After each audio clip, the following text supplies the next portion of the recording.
E a gente hoje vai ter um convidado muito especial, que é o Matheus Santos. Oi, Oi, Matheus, tudo bem, joia? Rosana? Beleza? Tudo na paz. Deixa Que eu aumentar bom, aqui. gente. Que bom ter todos vocês aqui. Muitas pessoas vão entrar ao longo da nossa live. É um grande prazer, é um grande prestígio ter você aqui com a gente, Matheus. Você não sei, você não Grato. imagina o quanto, sabe? Uma Você, honra. para gente, é um grande mestre. Não, a honra é toda nossa de ter um nome de peso que nem você aqui com a gente. Você não faz ideia disso, sabe? O Grato. quanto que você realmente traz um orgulho. A gente olha para você e eu me sinto realmente muito privilegiada de ter um acesso a você, sabe? Você é uma pessoa maravilhosa. Gente, quem não conhece Matheus, siga o Matheus lá no Instituto Constelações. Ele promove alguns grupos e mais tarde, daqui a pouquinho, no final da live, ele vai falar sobre os grupos dele aqui pra gente. Ah, sim. Vamos tentar, né, fazer uma síntese aqui sobre tudo que o Matheus é, né? O Matheus, ele estuda hipnose, ele estuda a programação neurolinguística, ele é especializado em medicina chinesa também, ele é um multiplicador da Hellinger, ele dá aulas lá na Hellinger Schule, né? É. Desde quando você está constelando, Matheus? 2009. Desde Desde 2009. 2009. Nossa, há muito tempo, É, 11 né? anos já, né? Uhum. 11 anos nessa carreira.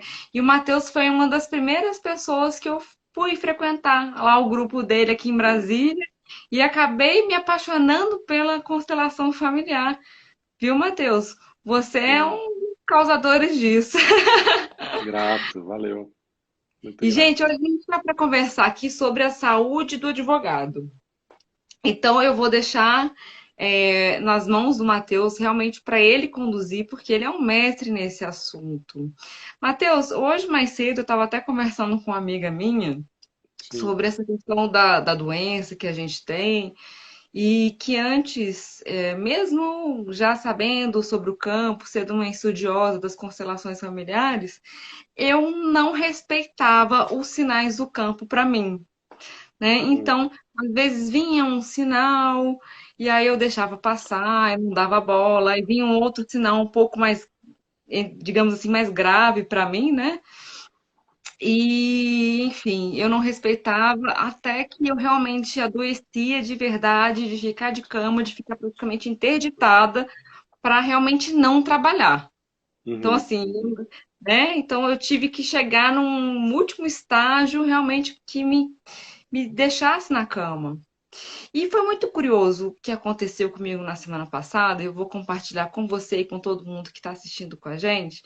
Que na semana passada o meu computador simplesmente parou. Ele parou de funcionar na segunda-feira e eu desesperada, cheia de prazo dentro do escritório, cheia de coisa para fazer.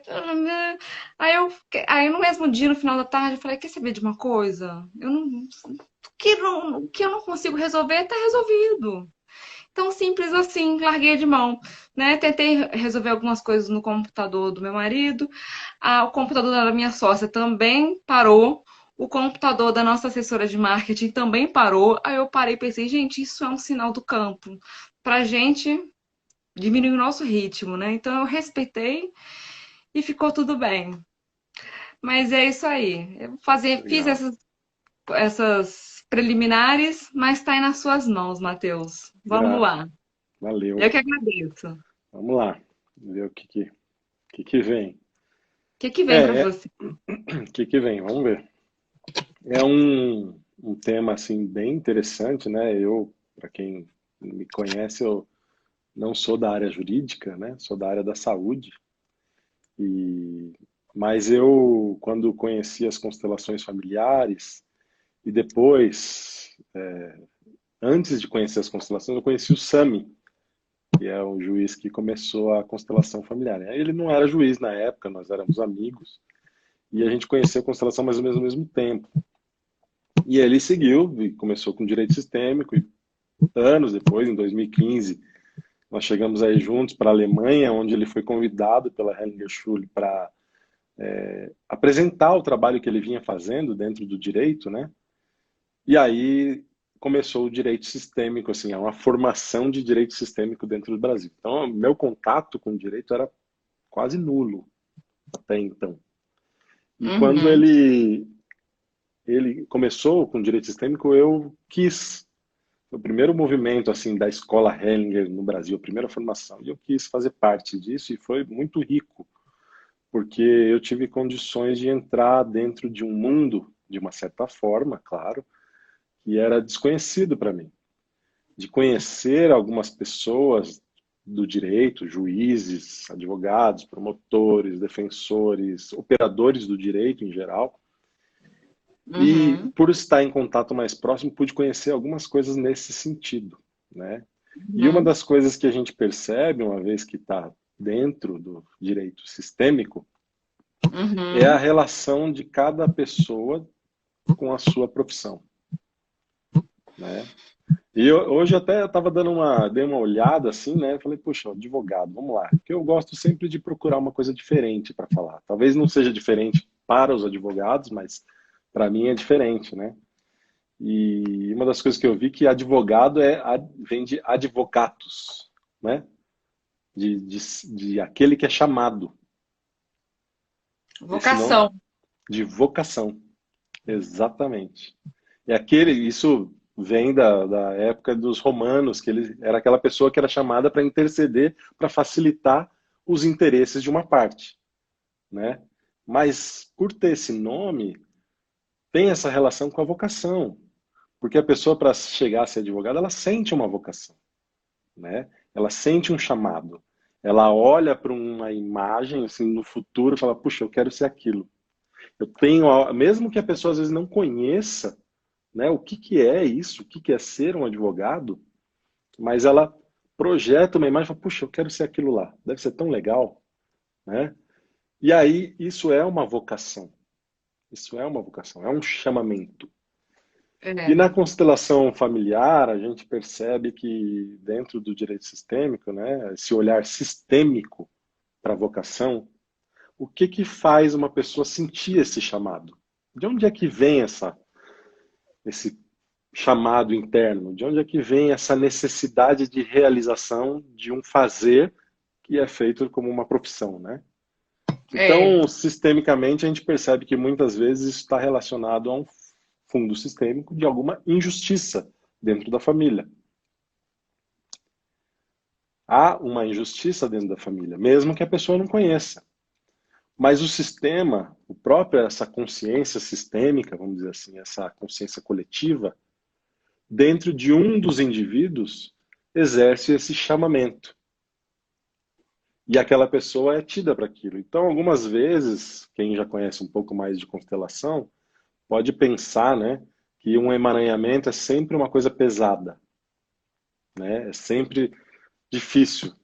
Mas o emaranhamento também é uma conexão da alma de algo que aconteceu, mas por onde os seus descendentes podem fazer algo acontecer, podem completar uma justiça, por exemplo, ou uma injustiça, né?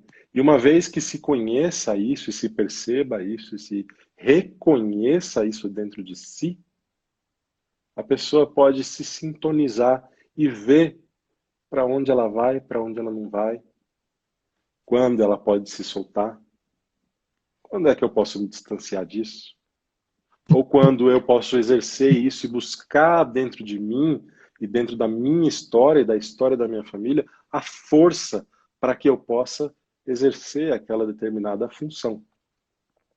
Então, vocação nem sempre é uma coisa pesada, mas sim um ponto onde necessariamente a gente precisa olhar. Isso precisa olhar para que amplie a nossa consciência, para que a gente perceba de onde é que vem essas vontades, onde é que vem esse querer. Porque algumas pessoas fazem a formação, fazem a faculdade de direito, e quando começa a profissão, falam, mas não é isso que eu quero. Não é bem isso que eu sinto. Eu não me sinto feliz na minha profissão. E algumas vezes, quando a pessoa procura a gente, né, um dos primeiros pontos é esse. Ir lá, buscar dentro da alma. Onde é que começou isso? Onde é o ponto? E o que que é essa injustiça? O quanto dessa injustiça reverbera em mim? Porque muitas vezes, quando a gente percebe uma injustiça, algo dentro de nós inflama, gera uma emoção, né? Uma inflamação. Não é possível. Dentro dessa inflamação gera uma indignação. E dentro dessa indignação, um movimento conflituoso. Às vezes chega a movimentos destrutivos, como a gente bem sabe, né? Agora imagina a pessoa viver assim, 1 ano, 2 anos, 3 anos de profissão. Vestir a camisa e falar, isso aqui é guerra. 30 anos, assim, uma vida inteira, assim, né? É, 30 anos. Chega um momento que o nosso corpo, como você disse no começo, começa a pedir arrego. E como é que isso se mostra? Através de alguns sinais, né? Alguns sinais do corpo. Uma dor aqui, uma dor ali. O nosso corpo é muito sábio. E ele é cheio de mecanismos, de sinais para avisar, olha aqui, olha para mim, olha para cá. A pessoa não olha. E vamos que vamos. Tá caçador, mas bora que eu tenho que seguir. Eu tenho que seguir, eu tenho que realizar. Só que chega uma hora que aquela dor se transforma em algo mais difícil. Às vezes, por exemplo, trava a coluna. A pessoa precisa parar. É um chamamento do corpo que é um sinal da própria natureza, que é um sinal da natureza. E a gente precisa de ciclos. Tudo que a gente for olhar, tudo, onde a gente for caminhar, vivenciar, tem ciclos. Alguns ciclos mais longos e alguns ciclos mais curtos. Mas é fundamental que se perceba o momento, porque é como um arco e flecha. Você pode pesquisar a respeito disso, que antigamente nas guerras eles tinham vários arcos perto dos atiradores de arco, porque o arco precisa de descanso, senão ele quebra, senão a É corda verdade. quebra. Então, isso tudo é importante para a gente. Claro que, semelhante a nós da área da saúde, tem momentos em que demanda da gente uma aplicação maior. Mas para a gente poder se aplicar, precisa ter um certo preparo. E dentro desse preparo, que é um preparo físico, é um preparo mental, é um preparo emocional, é um preparo espiritual, no sentido de poder carregar a carga do peso do que nós estamos fazendo, porque, olha só, para os advogados, né, o pouco que eu conheço, mas para os advogados, muitas vezes uma decisão pode determinar o destino de uma pessoa. Ele vai preso? Não vai preso? Entende? Ele vai ficar É muito anos cuidado, né? presos. É É muito muita responsabilidade. cuidado. A decisão que levar, dependendo do que eu justificar, ou dos argumentos que eu trouxer, isso vai fazer com que a empresa acabe?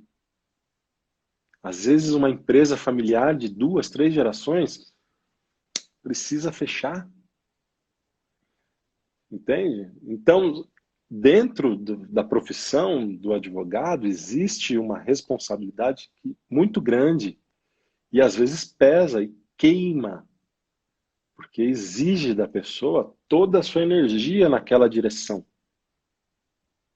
E se é naquela direção a pessoa não tem estrutura, ou ela está olhando para o sentido errado, no, o que, que é o sentido errado, né?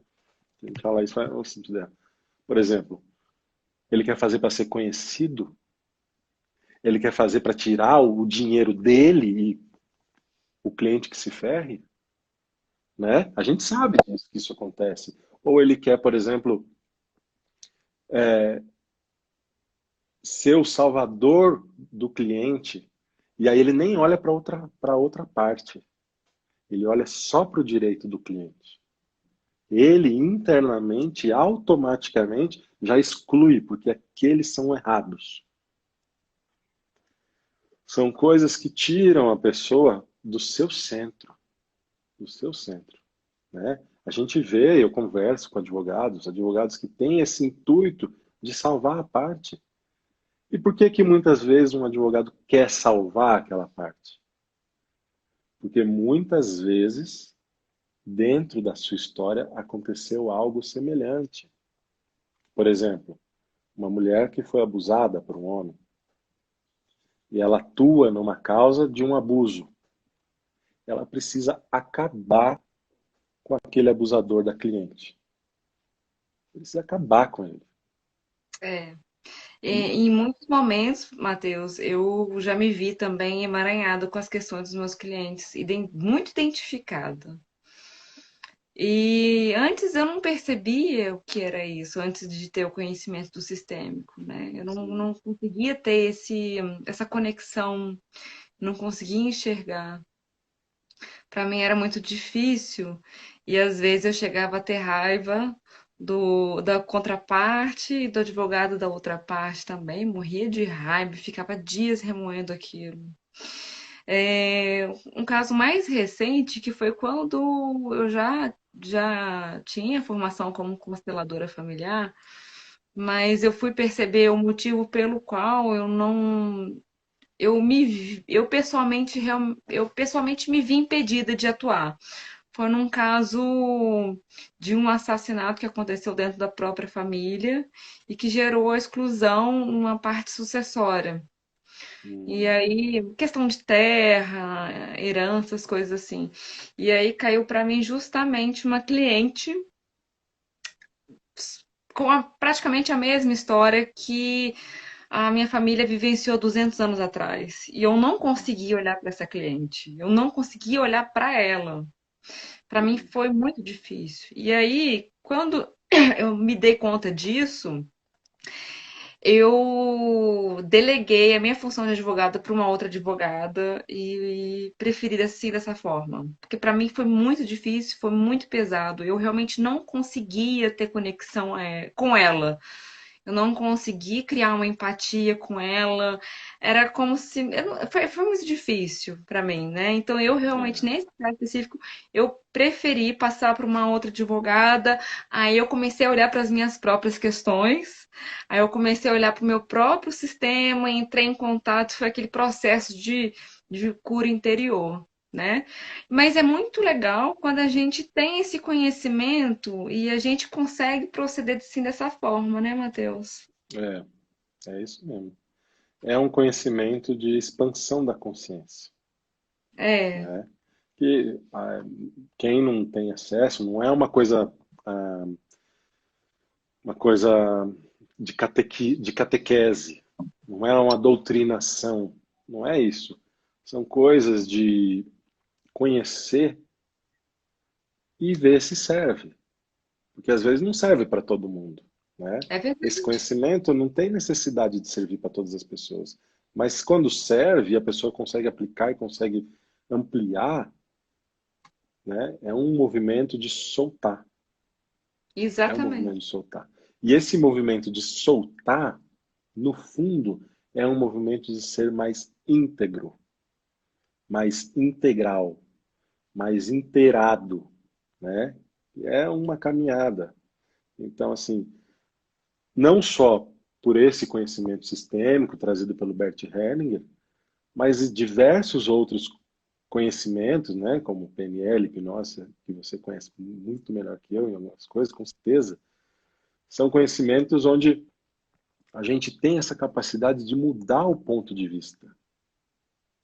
E mudar o ponto de vista é sair do ponto, né, visto só de um ponto.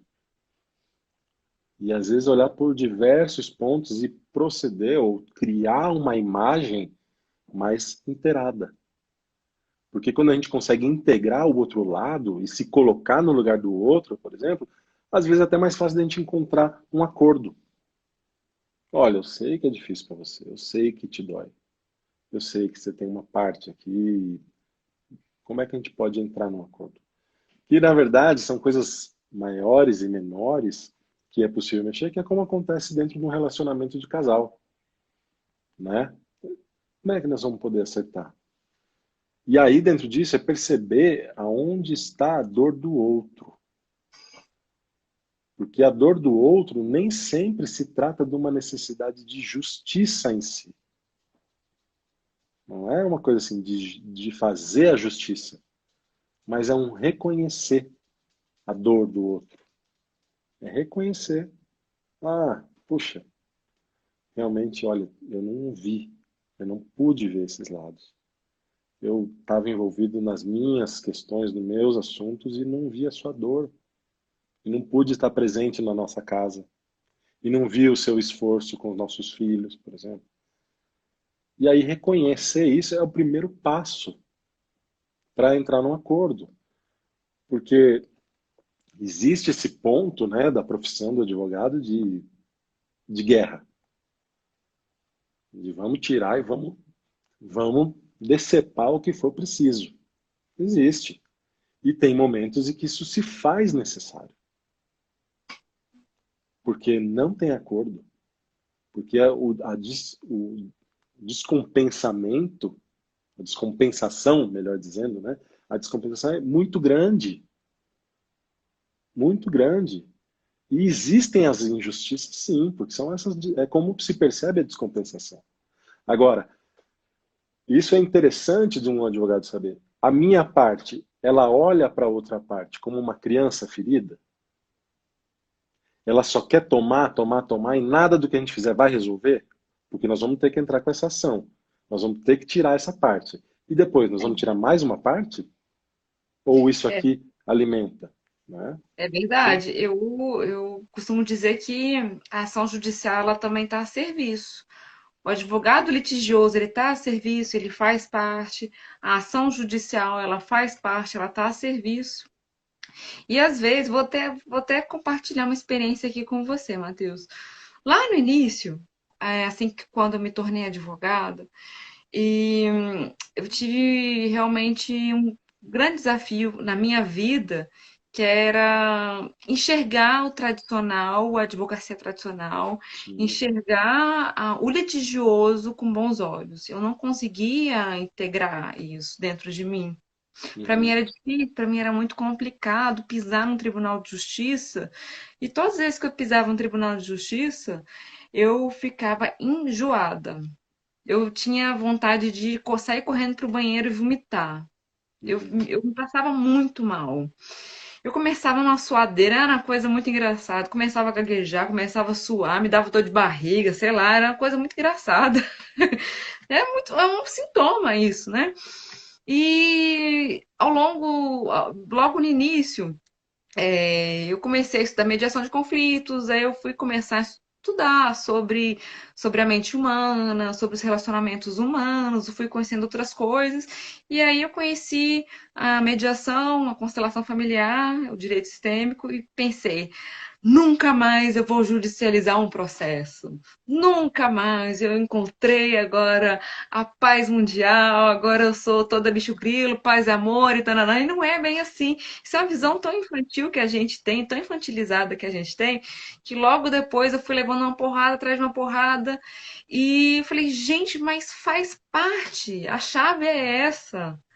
A advocacia tradicional, ela faz parte, o litígio faz parte, o conflito está a serviço, as doenças estão a serviço, né? É tudo muito lindo, porque é uma coisa, é uma engrenagem, é uma natureza, é uma, né?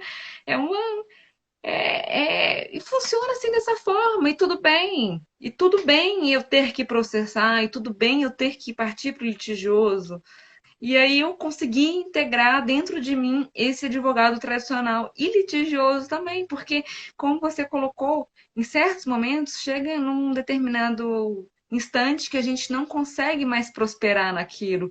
E a gente precisa de fazer uma reparação de alguma forma.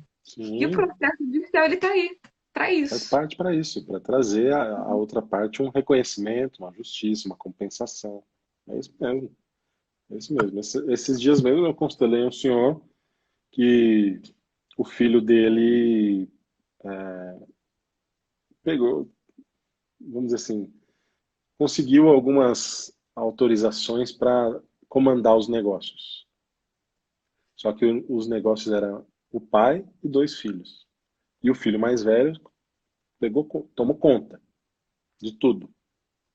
E aí o filho mais novo começou a não ter nenhum direito, e o filho mais velho colocou o negócio do filho mais novo como garantia de pagamento de empréstimo. E aí isso gerou uma crise na família enorme. E aí o pai me procurou para a gente constelar, nós constelamos, existia um fundo sistêmico nisso. Por que que o filho estava tirando tudo isso dele? Por que que estava tendo esse movimento? E uma das coisas foi uma coisa lá no início dos negócios, quando ele foi convidado por um concunhado a conhecer umas terras, e aí esse concunhado não prosperou e ele prosperou muito, muito. E aí gerou uma rixa. E ele não reconhecia que o convite para a sua própria prosperidade veio do concunhado e ficou uma exclusão. E hoje isso acaba reverberando de uma certa forma entre os filhos, sem que eles se lembrem disso. Mas fez a constelação e o filho mais velho não teve acordo, não buscou acordo. E aí ele me procurou novamente, eu falei, olha, liga para ele, manda uma mensagem, falou, seu pai está querendo falar contigo, quero falar contigo, meu filho, independente disso, tal. Procurou 2 dias, 3 dias, o filho não respondeu. Aí me ligou e falou, o que que eu faço agora? Meu filho não quer falar comigo. Eu falei, agora, seu fulano, é guerra. Quando o pai chama um filho e o filho não vem, a gente chama uma, chama duas. Na terceira vez, precisa ter uma correção. E nos negócios são assim também. Então, às vezes, agora, o senhor precisa encontrar uma maneira de colocar um limite no seu filho. E aí, talvez essa maneira seja judicialmente. Então, os conflitos, os litígios, eles não vão acabar na humanidade. Isso é realmente uma visão muito assim, Imatura, utópica. É utópica. uma visão utópica de um futuro, de uma possibilidade, quem sabe. Mas quando a gente volta e põe os pés no chão e olha para a humanidade, a gente sabe que desde os pequenos conflitos dentro da nossa casa, aos grandes conflitos trabalhistas e de relacionamento, empresariais e criminais, inclusive, não vão acabar. Então, o direito tradicional, por assim dizer, não acaba. O que que acontece? É justamente isso que eu estava falando. Surgem novas ferramentas que possibilitam a ampliação do olhar para que ele possa rodar mais rápido essa roda, esse ciclo, né? A pessoa, por exemplo, saiba o seu limite. Olha, se eu entrar aqui, eu vou querer sangue. O advogado, né? Vou querer sangue. Então, Uhum. prefiro passar para minha colega. Ela tem um olhar fora e eu posso. E isso, Rosana, é uma coisa bem interessante que dentro do manejo de crises na visão hospitalar, isso é fundamental, uma das primeiras coisas. Porque quem entra dentro da situação da emergência, da urgência, daquilo que precisa ser feito para salvar uma vida, por exemplo, ele entra numa força focada ali. E quando a gente se foca numa coisa, muitas vezes perde a visão do todo. Exato. Então, um dos primeiros passos é pedir ajuda. É um gesto humilde, né, pedir Humilde, é uma ajuda. humildade de reconhecer que você, naquela qualidade, naquela posição que você está, você não consegue dar a verdadeira ajuda. Exatamente. E se eu fizer, não, mas eu preciso do dinheiro, já perco de foco a solução, porque eu olho para o dinheiro, não olho para a solução. Exato. Todas essas ações são ações que acabam resultando na nossa saúde ao longo do Vai tempo. impactando a gente, né? Sobrecarregando o nosso corpo. É, mais de. Você deve saber isso melhor do que eu. Mais de 90% da nossa comunicação é uma comunicação não verbal, é uma Sim, comunicação do corpo. O corpo fala com a gente, o corpo sente, né? Então, e o corpo revela os nossos pensamentos, por mais que a gente negue, não é? E isso não é diferente com o sistêmico, porque a gente tá, é como se fosse uma antena ali, recebendo todas as informações e sintomatizando na gente. é. E tem uma coisa, porque a gente só dá aquilo que a gente tem. E a gente só faz o que pode.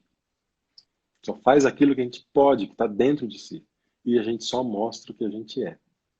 É verdade. Então, às vezes, dentro de nós estamos com uma imagem e fazendo coisas e dizendo coisas para o outro, mas os outros estão vendo quem nós somos. por causa disso.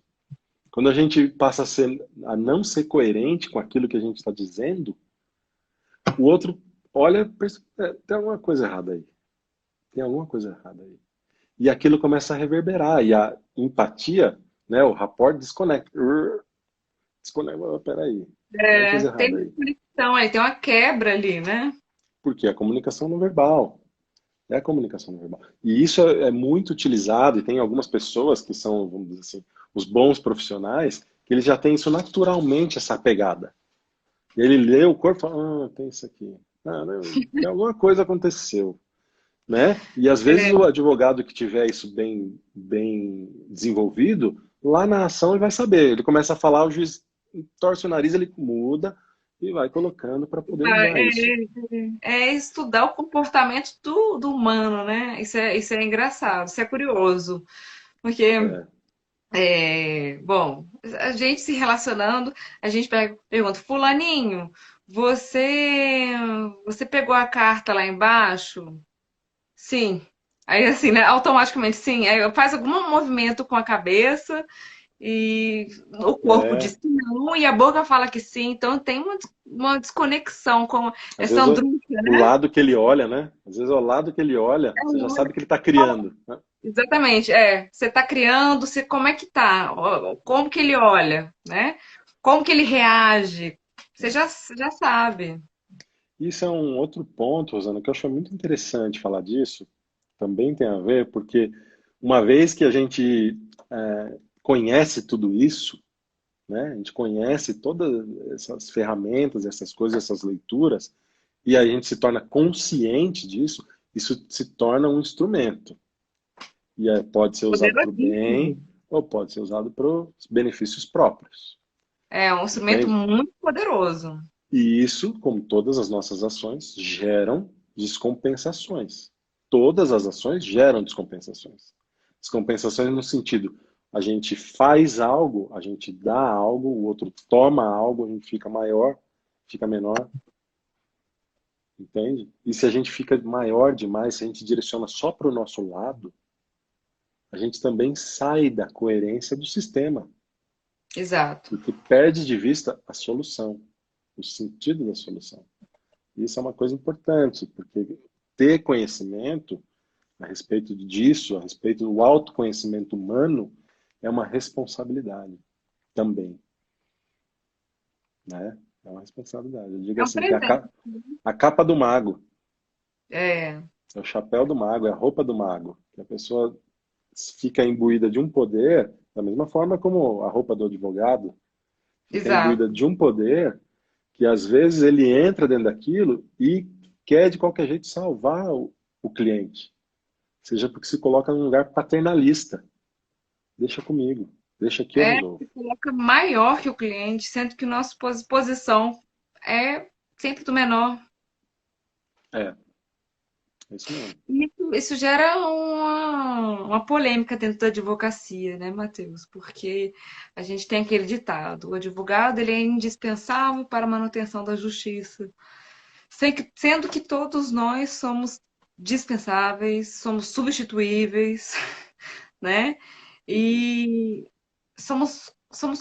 temos que nos colocar numa posição de últimos nesse relacionamento com o nosso cliente. Uhum. É,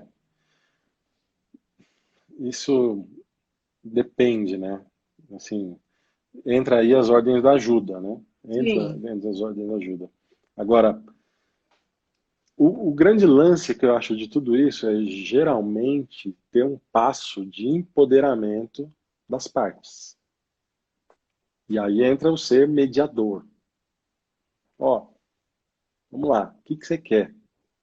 Né? Porque tem aquele advogado que fala, nossa, tem toda essa herança aqui para receber, e você vai deixar quieto? Não, não tem interesse, ele não me reconheceu como filho, eu não quero saber disso, como já vi acontecer numa constelação.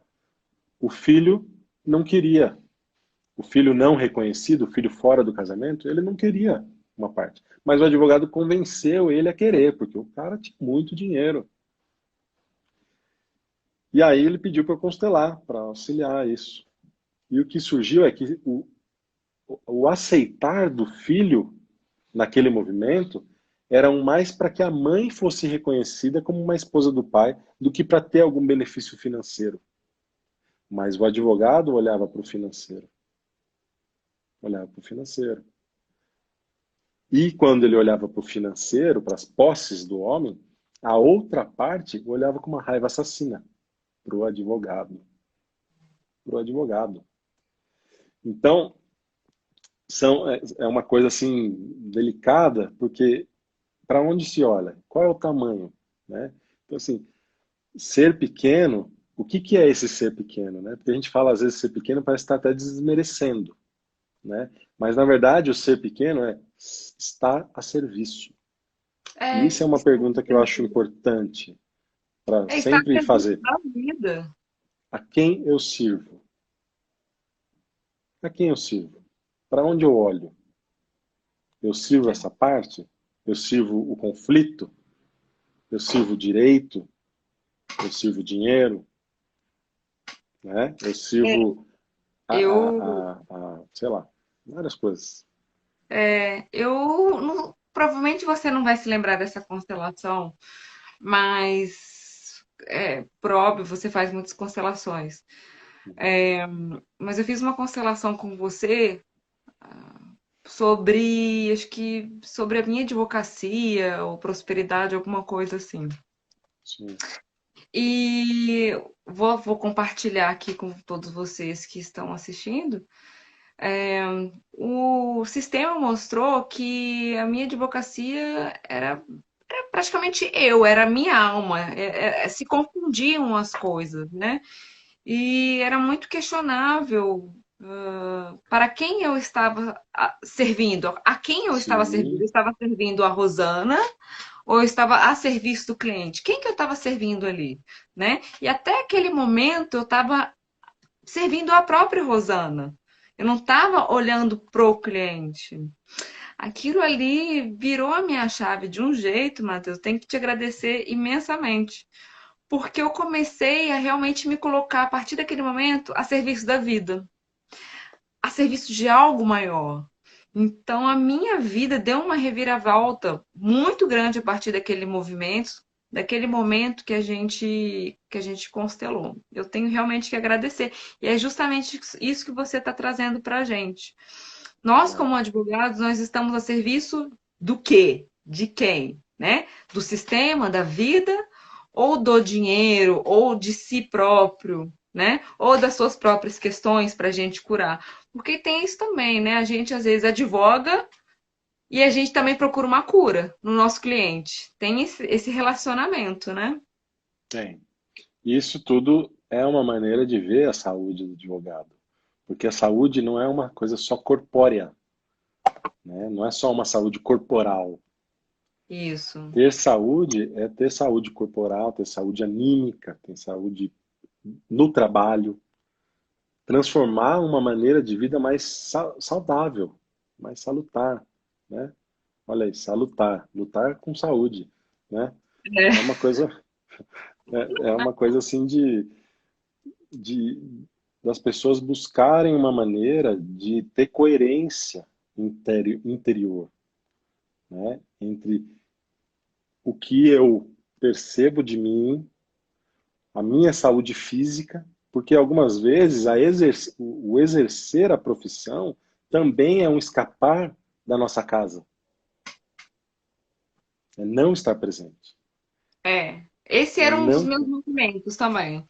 é, Eu tive até, estava até compartilhando nos meus stories lá no Direito de Ser Feliz, sim, que eu tive o burnout por 2 vezes na minha carreira.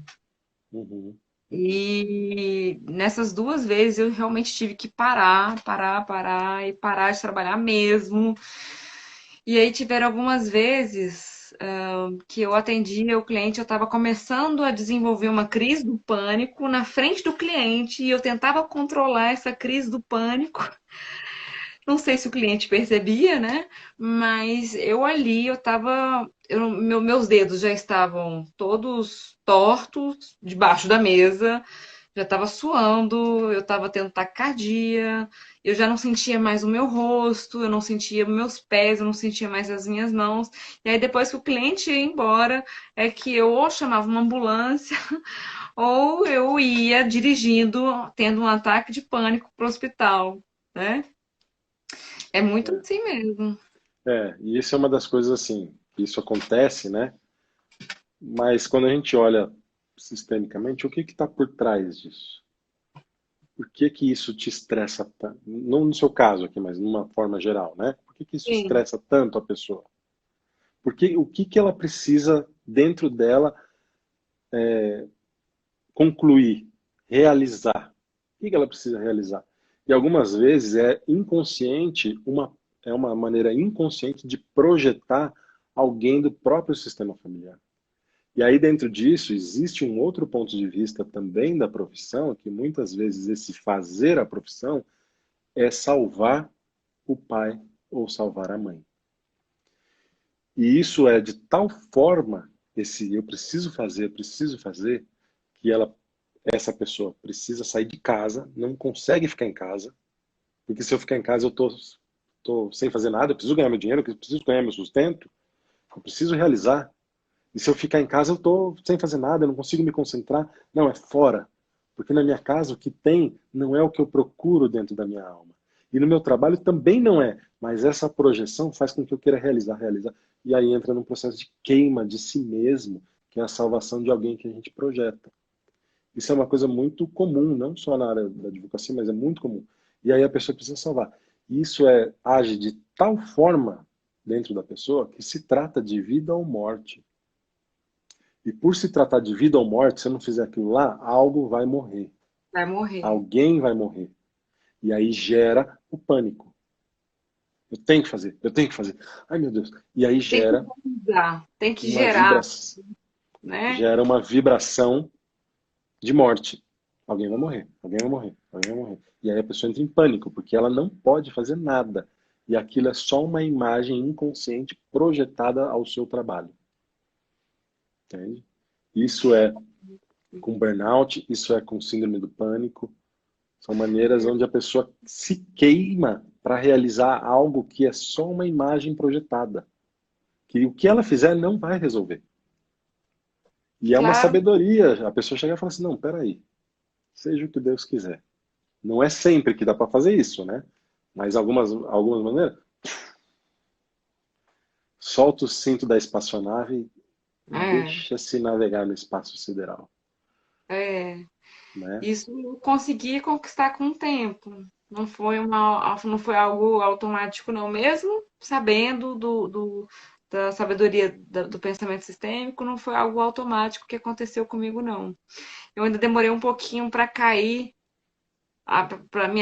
para tampo do bueiro cair na minha cabeça, né? A ficha não, é o tampo do bueiro, né? E eu liberar. E ok, e tá tudo certo. E é isso que você falou, é soltar o cinto e deixar de ter controle das coisas. Eu acho que também tá a grande sacada aí. E porque a gente gera aquela sensação de que a gente acha que a gente tem controle de absolutamente tudo e a gente não tem controle de nada. E tá tudo bem assim, É, né?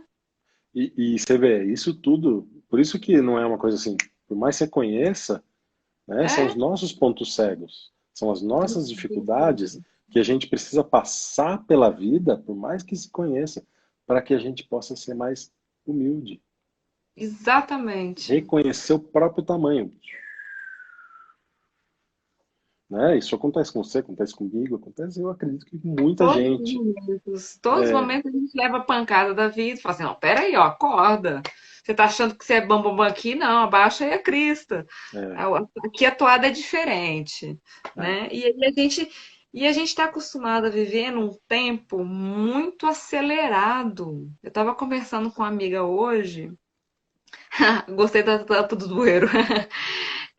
Eu estava conversando com uma colega hoje sobre esse tempo, né, que todo mundo acha que a gente tem que fazer todos os dias live, né? Tá uma galera aí fazendo live todo dia, não sei se você tá, Matheus, mas eu não tô Não, dando conta não, porque assim, eu não tenho tanta vida para tanta live. Eu não tenho muito, como é que é? Me fala até uma frase hoje assim, minha vida não é, eu não tenho tanta viva, eu não tenho tanta vida para fazer tanta live, né? E aí vem o pessoal do marketing e fala assim: "Não, você tem que fazer uma live todo dia, você tem que fazer não sei o que lá, você tem que fazer, você tem que fazer, você tem que fazer, você tem que fazer, você tem que fazer". Ai, meu Deus do céu, isso vai gerando realmente uma sensação de até de pânico, de desespero, de falta de ar, né, da gente, na gente. E, e aí a gente estava conversando que o universo, nós humanos, né, a gente vive numa dissonância com relação ao tempo do universo, né? Porque o tempo do universo é um tempo completamente diferente do tempo que a gente vive. O tempo que a gente vive é muito acelerado. E o tempo que está aí na natureza, o universo, é um outro tempo, né? Se a gente soubesse Sim, experimentar um pouquinho desse tempo que existe na natureza, certamente iríamos ser muito mais felizes. isso é um movimento de saúde, não é É, necessariamente. Isso é uma coisa assim que tem um livro que é o livro é o Tratado de Medicina Interna do Imperador Amarelo, de medicina chinesa, é um livro de 3.000 anos, mais ou menos. E uma das perguntas do Imperador Amarelo para o mestre dele, que era um médico dele, é por que que ele diz isso naquela época, 3.000 anos atrás, acho que dá 5, não, acho que no total uns 5.000 anos, não me lembro agora. Mas ele pergunta, por que que antigamente as pessoas viviam muito mais do que nós? Olha só. Naquela época ele faz essa pergunta. Ele diz assim, porque antigamente as pessoas viviam em sintonia com a natureza. Dormiam quando o sol se punha, acordavam quando o sol nascia e entravam em sintonia com a natureza. E realmente, né, pelo modelo de vida que nós geramos até aqui, a gente acabou desconectando, inclusive muitas vezes, da própria natureza. Da exato. própria natureza. E momentos como esse, da Covid, está fazendo a gente se recolher, ainda se recolher. Por mais que tenha todo esse momento de buscar, né, vamos realizar, vamos tal, ser conhecido, vamos... Eu, particularmente, não entro muito nisso, né? Não estou muito nisso. Porque eu busco praticar isso, né? E a minha família? Olha, eu viajo tanto e agora eu estou podendo ficar mais em casa. Poxa, me dei bem, entendeu? É É, bom a gente viajar, ganhar dinheiro, aprendo muito mais, mas a gente ter uma coerência com a própria natureza, com a natureza interna, né? A gente poder, por exemplo, eu chegar, acordar um pouco mais tarde e regar meus bonsais. Olha só, é um tipo de coisa que, né, a filosofia antiga falava disso, desse ócio benigno, né? Esse ócio de contemplar, produtivo. É, produtivo, né? é um É ócio de isso, contemplação mesmo.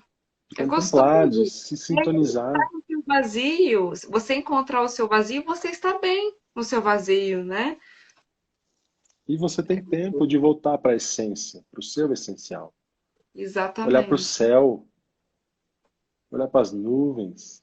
Tipo, e é interessante que quando a gente realiza isso, quando a gente precisa, quando eu, por exemplo, preciso ir para o meu trabalho, eu vou mais concentrado. A energia está mais concentrada, porque eu não dispersei e não acelerei. É na força que precisa.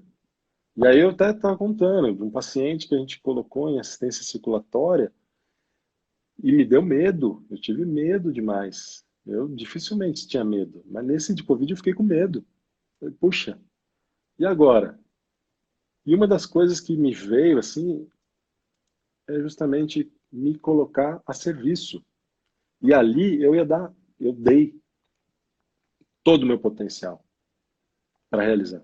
E quando eu saí, fui para minha casa.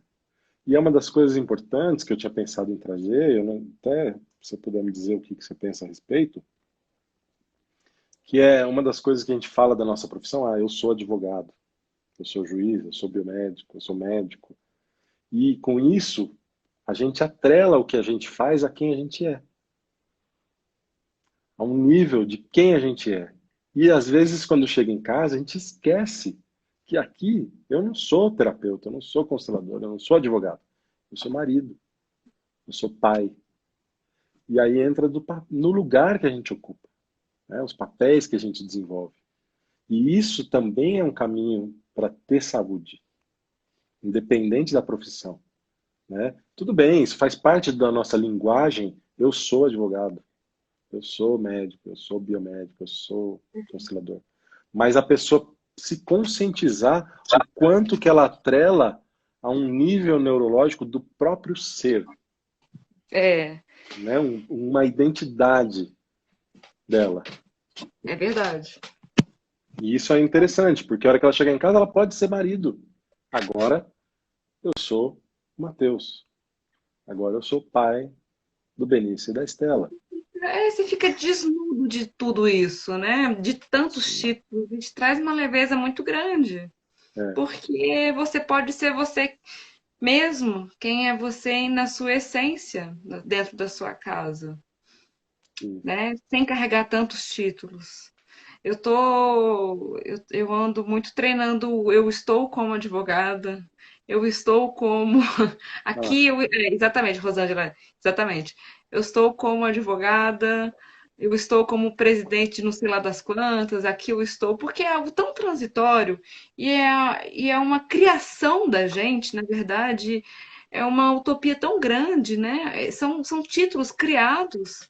Qualquer pessoa pode criar um título, agora eu estou te dando título, Matheus, de, sei lá, de presidente da Batatinha quando nasce, sabe? São criações da humanidade para gerarem distanciamento das pessoas, né? Para criarem patamares de, eu sou maior que você, né? Talvez. Eu penso assim dessa forma. Mas é isso aí. Eu, por falar em tempo, eu realmente me perdi no tempo, Matheus, porque eu não tô controlando o tempo. Eu tô me deixando no tempo da natureza aqui com você. Você tá controlando o tempo? tem mais 5 minutos, 6 minutos. 5 minutos. Fica à vontade. Tá. Eu realmente, eu tô sem relógio aqui, eu tô longe de tudo. Eu, você, os nossos ouvintes e telespectadores, eu sei lá o nome de vocês, nossos. Se alguém quiser fazer alguma pergunta, né? Pode fazer uma pergunta, pode, Vamos à abrir para vontade. as pessoas? Pessoal, vocês têm É, alguma pergunta para o Matheus? É Sandrucha o seu nome, né, Sandrucha? isso. Hierarquia para aumentar a arrogância do ser humano. É, É, pode ser de- também. Também, né? depende, né? Depende, porque assim, a hierarquia é fundamental para que se estabeleça uma ordem. Às vezes, essa ordem está atrelada à precedência. Às vezes, essa ordem está atrelada a uma capacitação. Agora, a pessoa que se coloca no lugar de autoridade, aí sim ela pode entrar dentro de uma postura arrogante, porque ela recebe um poder, né? Se você quer conhecer um homem, dê um poder a ele.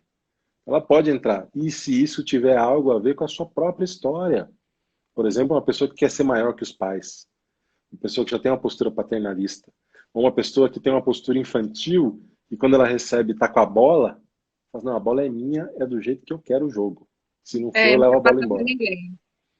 Entendeu? Então, assim, a hierarquia, ela é necessária para a existência do fluxo, da ação, do sistema, do campo, do que precisar dentro de uma empresa, de uma instituição.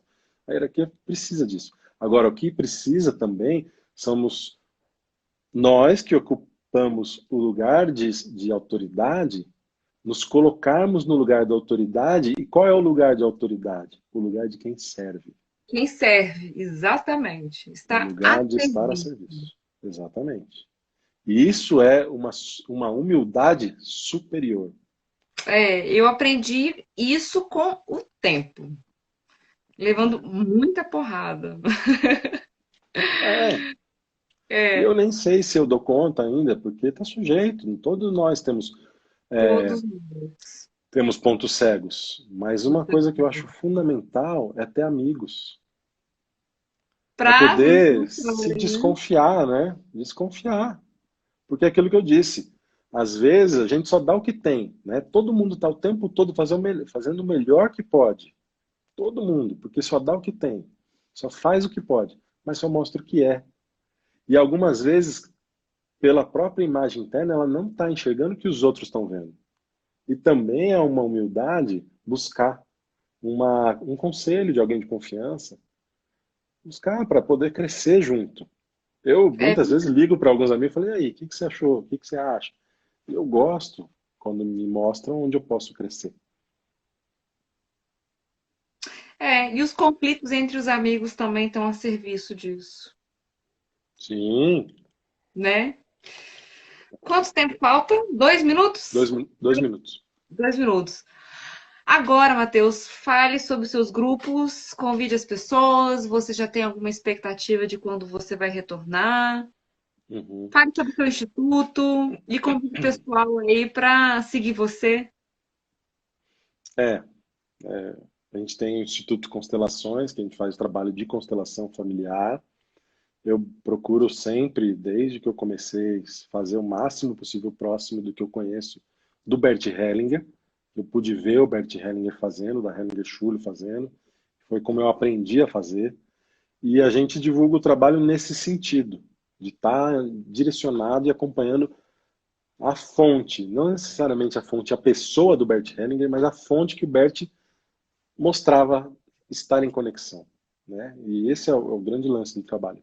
Então a gente tem alguns seminários mensalmente, a gente faz alguns workshops.